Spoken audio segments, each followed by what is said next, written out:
And I think that, I mean, the key problem there is really this type of poisonous leadership, Mm. because what you needed to do was to say that first 15 years, it had quite a lot of challenges. For instance, Mm. let me give you an example, that you had this economic economy that was growing, Mm-hmm. and and and it didn't have the skills base to support it, Yes. so that it can be sustained in the future.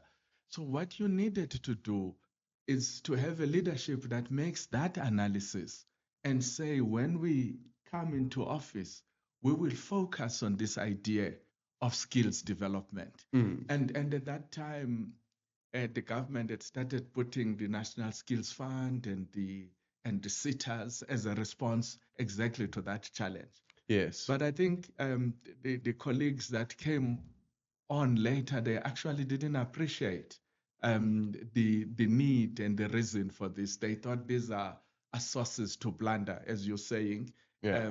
how they make it work for themselves, not to work for the nation. We needed to look at some of the things. For instance, that era focused so much on the academic institutions, Mm. rather than the TVET Yes. institutions, which we should build more artisanal skills Mm. and skills of that nature that are required in this sense. So Mm. you needed to get an administration that says, how do we link education to industry, and Mm. how do we focus this growth and ensure that that growth will be supported by these types of skills. So I'm saying it really, that's the crisis of leadership more than anything else. Mm. And it's so interesting though, because one of the questions that I have, I was too young to know what was going on in the period in which President Mbeki was fighting for his third nomination, and he gets edged out by Jacob Zuma at the Polokwane conference. But looking back on it now, I find it so difficult to understand how, in an economy with massive job creation that was solidly growing, that had seen the rollout, like the electricity rollout, the water rollout, or the housing rollouts, all of these things that are remarkable successes, and yet somehow President Mbeki, even with all of this goodwill, wasn't popular enough to win the ANC leadership again. And I haven't been able to kind of wrap my what was it that that drove people away from President Mbeki and towards Jacob Zuma at that conference, because it seems like that moment where the power shifts signals the beginning of the change in focus of the government, as you point out, where there was a kind of focus on making the systems work for the people, and then there was the changes now that the leaders focus, and the crisis of leadership is that focus is on making the systems work for myself. So why did what was it that meant that President Mbeki lost that election, that key leadership election?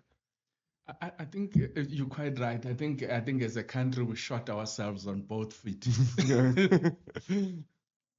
But the matter is much more serious than that, Mm, in the sense that one of the things that we didn't understand is the old theory that what was achieved, as you're saying, it's a revolution, mm, because it really toppled the country completely differently from what apartheid country was, yes, and yes. now beginning to build a non-racial country, which we needed to say, let's build a nation Mm, rather than a collection of tribes and races. Um, let's build a non-sexist society, a society that doesn't regard women as perpetual minors. mm, Um, let's build a society that is based on equality. mm, mm. Now, you must realize that for 300 years, that's not how a country like South Africa had to be understood. Yes. So, when you begin to implement this revolution as as it was happening, there had to be a counter revolution to that. Mm. So there had to be people that countered that. So I want then try to consult another scholar who was in the Broederbond Mm. to ask exactly the question because it puzzled me. Mm. And and very honest, says no, this thing of the success of South Africa is offensive to our how we perceive Africa. Mm. So for it to be consistent with our perception of Africa, this thing can't succeed. And the only way it must not succeed is for us to work for the production of an unthinking ANC. Yes. So the project to produce an unthinking ANC was first um, was then muted on the basis of all of these collective people that didn't believe that South Africa must succeed. Mm. Unfortunately, those people had a number of their agents within the ANC, witting and unwitting agents. And really then was for them to work towards a state, whether it's in Stellenbosch University, Stellenbosch conference of the ANC or the Boqwana conference of the ANC. The objective was to deliver this unthinking ANC. Mm. And I don't know if they have achieved that, but I suspect that has been achieved. Okay, yeah. In the sense that you must really, as you are asking yourself, I understand that people will say, from 2008, you had a credit crunch. Mm. But South Africa would have been spared of that credit crunch because of two things. One, because of the reserves that it had. Mm. So it could cushion us from falling. Yeah. Then the second thing is that you had the banking system in South Africa that is almost second to none in terms of the regulations.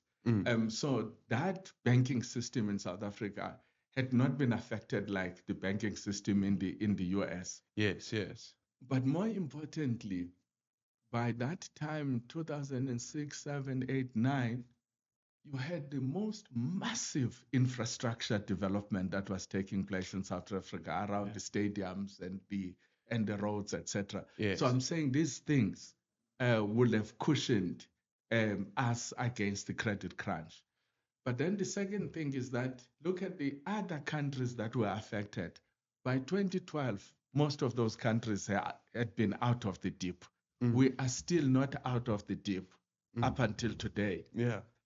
And I suspect what this old man was saying to me, that this is a subject of producing in the ANC an unthinking leadership that will not be able to strategically respond to these challenges. And as you were saying, most of these things were on the table. We actually didn't need to produce new policies.